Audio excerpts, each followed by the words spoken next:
Voici 5 paradoxes de physique à surmonter pour faire flotter un caillou. Commençons tout de suite par le plus simple.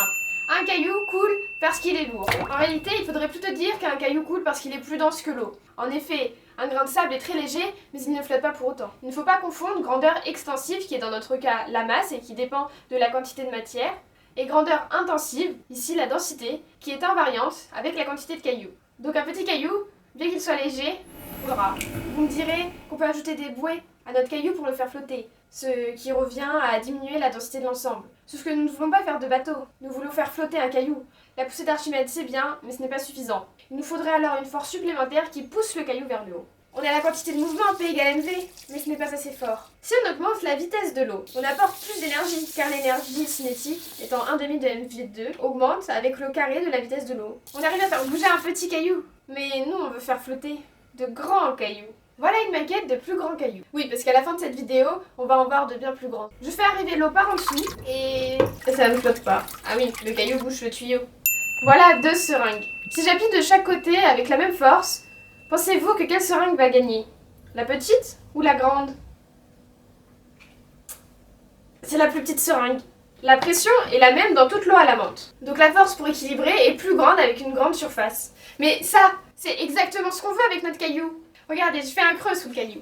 On s'assure ainsi que l'eau qui arrive par en dessous avec la pression du robinet s'applique sur une plus grande surface et donc avec une plus grande force. Essayons, ça ne marche pas. L'eau s'écoule entre le caillou et le socle. C'est parce que paradoxe 3, quand le flux s'écoule sous le caillou, il attire le caillou contre le socle. C'est l'effet Venturi. Et donc on a une force qui écrase le caillou, c'est pas du tout ce qu'on veut. Si je souffle entre ces deux feuilles, vont-elles s'approcher ou s'écarter? Elles sont attirées l'une vers l'autre avec ce qu'on appelle l'effet Venturi. Un petit calcul montre que l'épaisseur de l'eau est de l'ordre d'un dixième de millimètre. Donc pour faire flotter le caillou et qu'il se détache bien, il nous faut des aspérités qui sont inférieures à cet ordre de grandeur. Je dois donc bien polir le socle et le caillou. Et maintenant, ça marche! Notre caillou flotte! Mais voyons encore plus loin. Prenons un caillou suffisamment grand pour qu'on puisse tous monter dessus. Et pour ça, nous allons devoir aller en Espagne, plus précisément à Grenade au Parc de las Ciencias.